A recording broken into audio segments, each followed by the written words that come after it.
السلام عليكم ورحمة الله وبركاته. الحمد لله رب العالمين والصلاة والسلام على نبينا محمد وعلى آله وصحبه أجمعين أما بعد. Toutes les louanges appartiennent à Allah, le Seigneur de l'univers. Que les salutations et les éloges soient sur notre prophète Mohammed ainsi que sa famille et l'ensemble de ses compagnons. Ceci étant dit. Alors bienvenue à tous dans cette nouvelle leçon. Alors aujourd'hui, Alhamdulillah, donc nous avons terminé le chapitre numéro 3. Donc comme dans chaque fin de chapitre, nous allons faire maintenant un résumé ensemble, Inch'Allah. Donc le troisième chapitre, c'était quoi? Il était intitulé Les lettres avec le tanwin. Donc les objectifs de ce chapitre, c'était que vous devez être capable à la fin de ce chapitre de connaître le tanwin. Donc quand on parle du tanwin, c'est quoi? Donc les deux fatha, les deux kasra et les deux dhamma. C'est-à-dire les deux fatha le son an, les deux kasra le son in et les deux dhamma le son un. Et aussi également de parfaire la lecture avec ces différents tanwin. Donc voilà, alhamdoulilah. Donc dernièrement aussi, je vous ai envoyé un quiz sur Telegram. Donc pour ceux qui ne sont pas encore abonnés à Telegram, n'hésitez pas à vous abonner à Telegram. Donc je mets pas mal de quiz et de contenu sur Telegram. N'hésitez pas également à vous abonner sur les différents réseaux sociaux, que ce soit sur TikTok, Instagram et YouTube. D'accord? Donc, alhamdoulilah, nous allons commencer maintenant. Bismillah. Donc, soyez attentifs. Donc, ce résumé sera assez court. D'accord? Et ça sera assez court et concis. Donc, je vous invite vraiment à, pour ceux à qui ils ont encore certaines des difficultés, n'hésitez pas à le revoir à plusieurs reprises. D'accord? Ou si vraiment vous avez des grandes difficultés par rapport au cours précédent, n'hésitez pas à revenir en arrière. D'accord? À revoir aussi également les différents quiz que je vous ai envoyé sur Telegram. J'en ai envoyé également sur YouTube. Vous pouvez en trouver également sur YouTube. Et aussi, n'hésitez pas aussi à faire les différents exercices et les devoirs que je vous ai donnés, que ce soit que ce soit les exercices de lecture et aussi les exercices d'écriture. J'insiste beaucoup là-dessus. Les exercices d'écriture sont très importants. D'accord? Donc on commence. Bismillah. Donc en première leçon, nous avons vu quoi? Nous avons vu là, nous avons vu les deux fetha. D'accord? Les deux fetha. Donc c'est quoi les deux fetha? Donc comme vous êtes censé le savoir maintenant, c'est les deux traits qui sont placés au-dessus de la lettre, d'accord? Au-dessus de la lettre et qui donnent le son an. Si je l'écris en français, an, an, an, d'accord? Donc la particularité des deux fatha, c'est lorsque qu'on met deux fatha à une lettre ou à un mot, donc à la fin, on rajoute toujours un alif à la fin, d'accord? On rajoute toujours un alif, sauf dans certaines situations qu'on n'a pas encore abordées, d'accord? Mais ça, on le verra plus tard, Inch'Allah. D'accord? Donc deux fatha, c'est au-dessus de la lettre, d'accord? Qui donne le son an, d'accord? Et on peut aussi appeler ça fathataini, donc ce qui veut dire deux fatha, d'accord? Et si on donne le nom complet de cela, on peut dire tanwin bi fathataini. Tanwin bi fathataini. Donc vous avez appris également c'était quoi un tanwin, donc c'est un peu le n sakina à la fin, le nun sakin à la fin. D'accord? Donc chacune des lettres, je vais vous les relire rapidement pour que vous puissiez assimiler les sons, d'accord?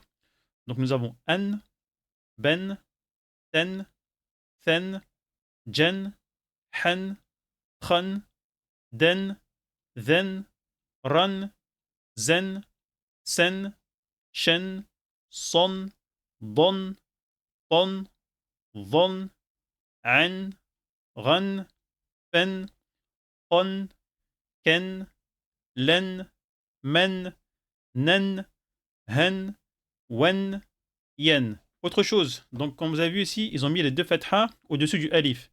Donc ça, c'est pas comme ça qu'on va le prendre en compte, nous, d'accord? Donc on va dire, c'est une erreur d'impression, on va dire. Alors que, est-ce que les deux fatha, ils doivent être à la fin de la dernière lettre. Mais la dernière lettre ici, c'est les lettres de l'alphabet qu'on voyait avant, d'accord? Donc normalement, les deux fatha doivent être là, par exemple, au-dessus du jin, au-dessus du jim, d'accord? Donc prenez en compte cela, d'accord? Alors voilà pour la première partie de la première leçon, donc les deux fatha avec les différentes lettres de l'alphabet. Donc retenez bien les sons, n'hésitez pas à mettre pause, à réécouter et à vous entraîner à prononcer ça régulièrement. Alors donc ensuite, nous avons des exemples avec les deux fatha, d'accord? Donc pareil aussi, n'oubliez pas que les deux fatha sont placés au-dessus de la dernière lettre dans le mot, d'accord? Prenez bien en compte ça, d'accord? Les deux fatha sont placés au-dessus de la dernière lettre. Le alif, c'est un alif supplémentaire qu'on rajoute à chaque fois lorsqu'on met deux fatha, excepté dans certaines situations, je me répète, qu'on verra par la suite, Inch'Allah, d'accord? Donc ici, ça nous fait inaben, مقتا مرحا أحدا أذى خيرا فوزا كأسا فرضا وسطا حفظا نفعا آنفا ملكا حرما ثمنا. Alors voilà les différents exemples avec les deux fatha, d'accord? Donc voilà pour la première leçon, d'accord? Donc on a vu les deux fatha avec les lettres de l'alphabet et aussi avec des exemples de mots complets, d'accord? Donc retenez bien deux fatha au-dessus d'une lettre, le son an placé à la fin, placé en fin de mot, d'accord? Et lorsqu'il y a deux fatha, on rajoute un alif en plus. Donc on passe à la suite. Donc ensuite, en deuxième leçon, nous avons vu les deux kasra. Les deux kasra, d'accord? Donc tanwin bi kasrataini, d'accord? Le tanwin des deux kasra, d'accord?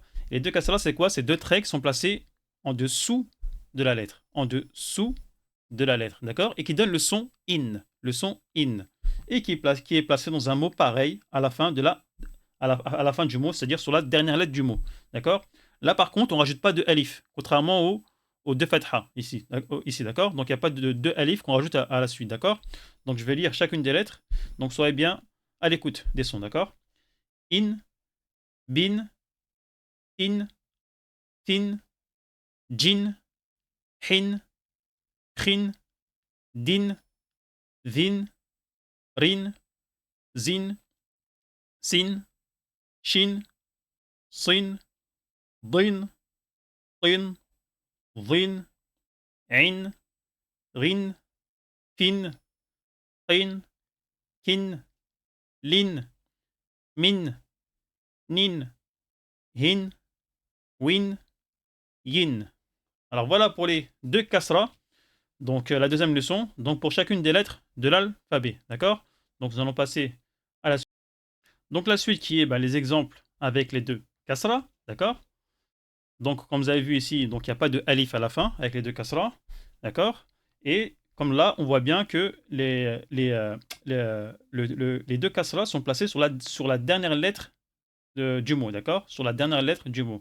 Donc là, on peut se rendre compte qu'il y avait, on va dire, c'est une erreur d'impression. C'est une erreur d'impression lorsque l'on voit les deux fatha au-dessus du alif, d'accord? Donc, je vais lire chacun des mots. Donc, soyez bien à l'écoute. Shay'in, lahabin, ayatin, abdin, safarin, nefsin, furushin, ardin, rahtin, zar'in, jurufin, طبق فلك رجل قوم قرن. Alors voilà pour les deux kasra, donc avec différents exemples, d'accord? Donc on retient bien les deux kasra, ces deux traits sous la lettre qui donnent le son in, qui sont placés à la fin du mot sur la dernière lettre, d'accord? Et auquel on n'ajoute pas de alif à la fin. Donc nous allons passer maintenant à la troisième et dernière leçon. Donc la troisième leçon qui s'intitule les deux dhamma. Donc les deux dhamma. Donc deux dhamma, c'est quoi? C'est deux petites formes qui ressemblent au waw, qui sont placées au-dessus d'une lettre, d'accord? Au-dessus d'une lettre, et non pas en dessous d'une lettre, d'accord? Au-dessus d'une lettre, et qui donne le son un, qui donne le son un, d'accord? Donc on peut appeler aussi tanwin bid-dhammataini, tanwin bid-dhammataini, d'accord? Donc là, je vais vous lire les sons avec les différentes lettres de l'alphabet, d'accord? Soyez à l'écoute. Un, bun, tun, tun, jun, hun, khun, dun, dhun, run, zun, sun, shun, sun, dun, pun, dhun, un, run, fun, un, kun, lun, mun, nun, hun, wun, yun. Donc voilà les différents sons avec les deux dhamma. Donc on va passer à la suite, c'est-à-dire les exemples avec deux dhamma. Donc, les exemples avec les deux Dhamma. Donc, on se rappelle de les deux Dhamma. Donc, Dhamma, Tanwin bi Dhammataini. Donc, ce sont deux petits wa placés au-dessus de la lettre qui donnent le son un. Ils sont placés à la fin d'un mot. Comme là aussi, par exemple, là aussi également, on voit qu'il n'y a pas besoin, on ne doit pas rajouter de alif ici. Donc, c'est seulement avec les deux fatha qu'on rajoute les alifs. D'accord? Donc, soyez à l'écoute, je vais lire les différents mots. Kutubun, harajun, rawhun, rawhun, zaydun, shahrun, insun, maradun, zel'un, zel'un, excusez-moi, zel'un, rizqun, ifkun, adlun, athimun, aynun, kurhun, lahun, wahyun. Alors voilà pour les différents exemples avec les deux dhamma, d'accord? Donc on se rappelle pour revenir un peu sur ce qu'on a vu. Donc on a vu les deux fatha, les deux kasra, les deux dhamma, d'accord? Donc les deux fatha qui donnent le son an, les deux kasra qui donnent le son in, les deux dhamma qui donnent le son un. D'accord? Les deux fatha sont placés, ces deux traits au-dessus de la lettre. Les deux kasra, ces deux traits sous la lettre. Les deux dhamma, ces deux petits waw sur la lettre. D'accord? Donc rappelez-vous bien ça, ils sont tous placés, le tanwin est toujours placé à la fin d'un mot, d'accord? Sur la dernière lettre d'un mot. Jamais au milieu, jamais au début. D'accord? Les tanwins sont toujours placés à la fin d'un mot, sur la dernière lettre. Donc n'oubliez pas aussi également qu'il y a encore, lorsqu'il y a deux fatha dans un mot, tanwin bi fathataini, donc on rajoute un alif à la fin, excepté dans certaines situations qu'on verra par la suite, Inch'Allah.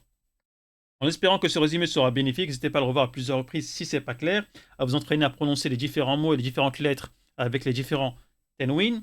Et aussi, n'oubliez pas de revoir aussi le cahier d'écriture, de vous entraîner à écrire les différents mots avec les différentes voyelles et les tanwin. Donc voilà pour aujourd'hui. Donc en espérant que tout est clair. Si vous avez des questions, n'hésitez pas à les poser en commentaire, d'accord, sur YouTube ou en privé sur Telegram. N'hésitez pas également à vous abonner aux différentes chaînes, que ce soit YouTube, Instagram, Telegram et TikTok.